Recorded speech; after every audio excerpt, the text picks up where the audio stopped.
Salam sejahtera, perkenalkan nama saya Sudi Fasyagian dengan NIM 1S23054 dari Prodi S1 Informatika Angkatan 2023. Pada video kali ini saya akan memaparkan hasil rangkuman dari mulai praktikum 1 sampai ke 6. Berikut adalah PPT yang sudah saya buatkan.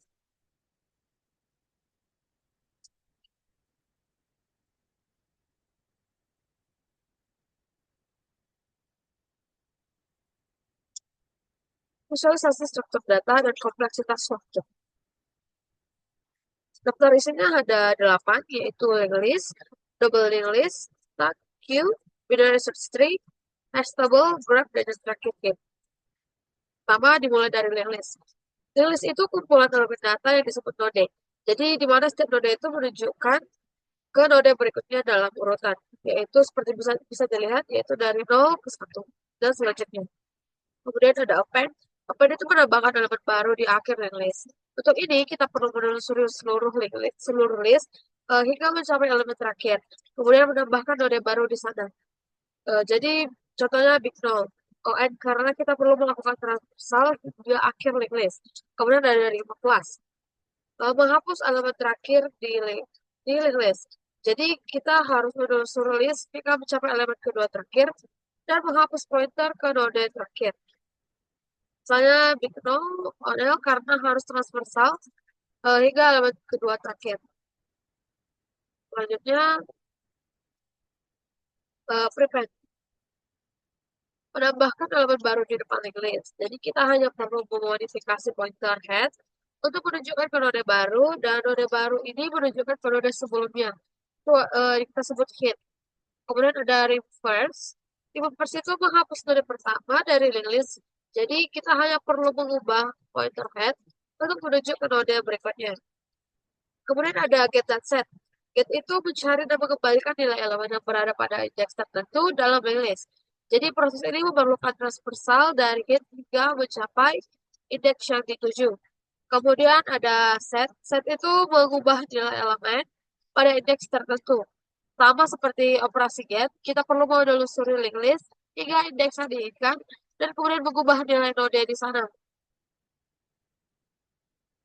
Selanjutnya ada reverse.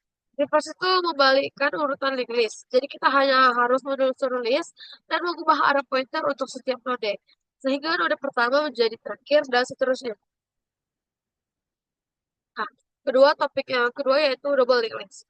Double linked list itu merupakan variasi dari linked list, di mana setiap node tidak hanya menyimpan pointer ke node berikutnya, tapi juga pointer ke node sebelumnya. Jadi ini memungkinkan transversal kedua arah, yaitu maju dan mundur. Kemudian ada append dari plus. Append itu menambahkan halaman baru di akhir list. Pada double list, kita perlu menelusuri list hingga ke node terakhir dan menambahkan node baru yang memiliki pointer ke node sebelumnya dan menunjukkan ke nol sehingga next pointer. Kemudian remove plus. Remove plus itu menghapus elemen terakhir dari list. Kita hanya perlu di double list kita hanya perlu mengakses node terakhir, mengubah pointer tail untuk menunjukkan ke node kedua terakhir dan memutuskan hubungan antara node terakhir dengan node sebelumnya. Kemudian ada prepend dan remove plus. Remove plus menambahkan elemen baru di depan list. Pada double list, kita cukup membuat node baru dan mengubah pointer head untuk menunjukkan ke node baru, sehingga node baru menunjukkan ke node pada pref dan menunjukkan ke node lama di depan. Kemudian menghapus node pertama dari linked list, kita perlu mengubah pointer head untuk menunjuk ke node kedua, serta memperbarui pointer pref pada node kedua untuk menjadi null. Get set pada double linked list, get itu mencari untuk mengembalikan nilai elemen yang berada pada indeks tertentu dalam linked list. Kita hanya melakukan transversal mulai dari head atau tail, tergantung pada posisi indeks, yaitu dari depan atau dari belakang. Set mengubah nilai elemen pada indeks tertentu. Kita perlu menelusuri linked list hingga menemukan elemen yang dimaksud, kemudian mengganti nilai pada node tersebut. Insert dan remove pada double linked list. Untuk insert itu menyisipkan elemen baru pada indeks tertentu. Kita perlu menemukan posisi yang tepat, yaitu menggunakan transversal. Kemudian memperbarui pointer dan node, sebelumnya dan node berikutnya untuk menyertakan node baru di antara mereka. Sedangkan remove yaitu untuk menghapus elemen pada indeks tertentu. Sama seperti insert, kita perlu menelusuri linked list untuk menemukan node yang akan dihapus, kemudian mengubah pointer pref dan next node yang berdekatan untuk melewati node yang dihapus. Masuk ke topik ketiga yaitu stack. Stack adalah struktur data yang mengikuti prinsip plus in, first out atau LIFO, yang berarti elemen yang terakhir dimasukkan adalah elemen pertama yang dikeluarkan. Nah, untuk push-nya pop, push itu berupa operasi itu merupakan elemen baru ke atas stack. Elemen baru akan ditempatkan di posisi teratas dari stack. Sehingga elemen yang baru saja dimasukkan akan menjadi elemen pertama yang dikeluarkan jika dilakukan operasi pop. Nah, untuk pop, pop ini adalah mengambil elemen dari atas stack dan menghapusnya. Sehingga elemen diambil, elemen berikutnya di bawahnya akan menjadi elemen terasa stack. Jika stack kosong, operasi pop tidak dapat dilakukan karena tidak ada elemen yang dapat dihapus. Kemudian queue. Masuk ke topik yang keempat. Queue adalah struktur data yang mengikuti prinsip first out, first in, dan first out atau FIFO. Yang berarti elemen yang pertama kali dimasukkan akan menjadi elemen pertama yang dikeluarkan. Kemudian, enqueue dan the queue. Enqueue adalah operasi ini menambahkan elemen baru ke belakang queue. Elemen baru akan ditempatkan ke belakang dan elemen yang lebih lama tetap berada di depan, sehingga elemen yang pertama kali masuk akan tetap berada di depan hingga dikeluarkan melalui operasi the queue. Jadi the queue adalah operasi yang menghapus elemen yang berada di depan queue dan mengembalikannya setelah elemen di depan dihapus. Elemen berikutnya menjadi elemen yang berada di depan queue. Masuk ke topik yang kelima yaitu BST atau binary search tree. Binary search tree itu adalah struktur data atau pohon binary di mana node memiliki maksimal 2 anak.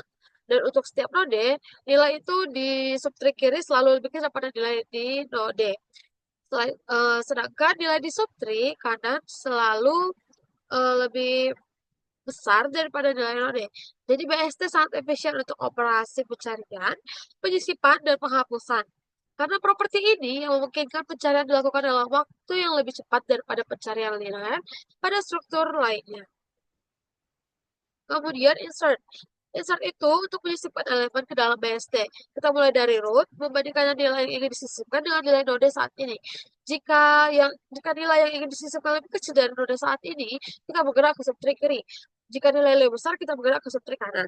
Proses ini diulang hingga menemukan posisi yang tepat untuk elemen baru. Setelah ditemukan posisi yang kosong, elemen baru disisipkan sebagai anak, yaitu left atau right dari node tersebut. Nah, kemudian ada context. Context itu untuk mencari elemen dari BST. Kita mulai dari root, membandingkan nilai yang dicari dengan nilai node saat ini. Jika nilai yang dicari lebih kecil, maka node saat ini kita bergerak ke subtree kiri. Jika nilai lebih besar, kita bergerak ke subtree kanan.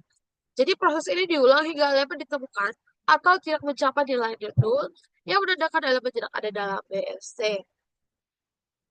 Nah, kemudian ada delete. Delete itu menghapus elemen dalam BST bisa dilakukan dengan 3 tergantung pada jumlah anak yang dimiliki node yang akan dihapus. Jadi, node tidak memiliki anak yaitu leave node, cukup hapus node tersebut.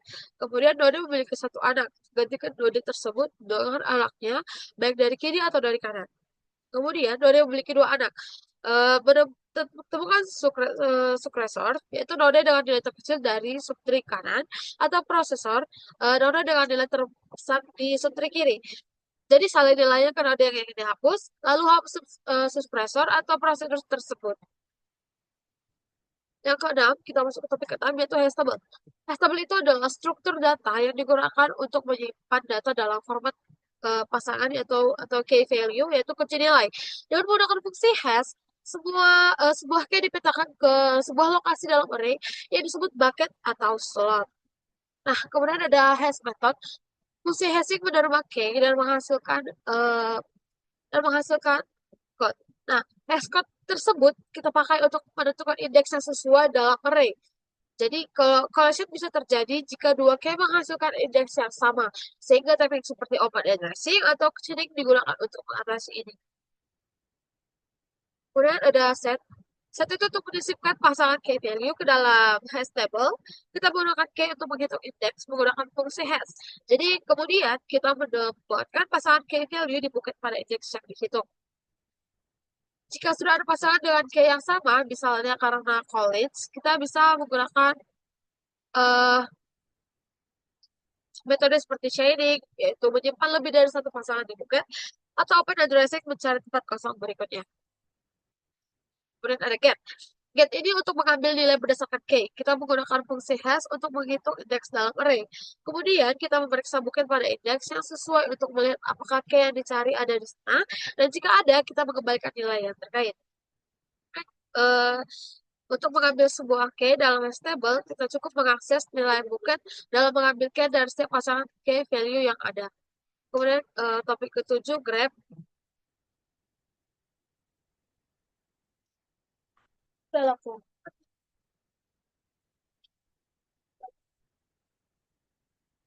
Iya, iya.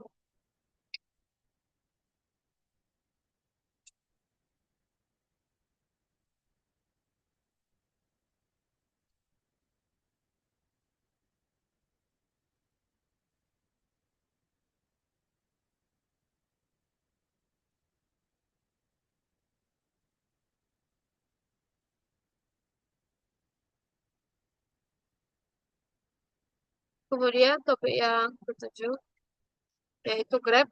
Graph adalah struktur data yang terdiri dari vertices atau simpul dan edges yaitu sisi yang menghubungkan simpul-simpul tersebut. Jadi tergantung pada jenisnya, graph bisa berupa terarah yaitu atau directed atau tidak terarah atau undirected. Nah, untuk add vertex dan add vertex itu menambahkan simpul baru dalam grafik. Berarti menambah elemen baru yang tidak memiliki hubungan dan elemen lain. Jika simpul tersebut harus terhubung, tambahkan edge setelahnya. Kemudian add edge, yaitu menambahkan edge antara dua simpul. Jika grafik terarah, edge akan memiliki arah. Jika tidak terarah, edge hanya akan menghubungkan kedua simpul tanpa arah. Kemudian ada remove edge dan remove vertex. Jadi remove edge itu untuk menghapus edge yang menghubungkan dua simpul. Jika grafik terarah, arah edge tersebut juga akan dipertimbangkan. Untuk remove vertex, menghapus simpul dari grafik yang memerlukan penghapusan semua edge yang terhubung ke simpul tersebut. Jika grafik terarah, hapus juga semua edge masuk dan keluar dari simpul yang akan dihapus. Kemudian masuk ke topik yang terakhir, yaitu heap. Heap adalah signaal, helper method signaal, yaitu adalah proses di mana elemen dipindahkan ke bawah dalam heap untuk memastikan heap-heap tetap valid setelah operasi seperti penghapusan. Hal ini dilakukan dengan membandingkan elemen dengan anak-anaknya dan menukarkannya jika diperlukan. Jadi elemen berada di posisi yang benar. Kemudian ada insert. Insert dimulai dengan menambahkan elemen di posisi paling bawah dari heap, yaitu di level terendah yang paling kiri. Setelah itu bubble up dilakukan untuk memastikan elemen baru memenuhi aturan heap. Kemudian remove tambah sing down. Remove dan sing down setelah elemen root dihapus, elemen terakhir pada heap dipindahkan ke root. Kemudian elemen-elemen tersebut akan turun atau sing down melalui tree, membandingkan dirinya dengan anak-anaknya, hingga posisi yang sesuai ditemukan di mana elemen tersebut lebih besar atau lebih kecil dari anak-anaknya tergantung jenis heap. Demikian hasil presentasi saya. Terima kasih. Apabila banyak kesalahan kata, saya mohon maaf. Maka terimalah suamimu.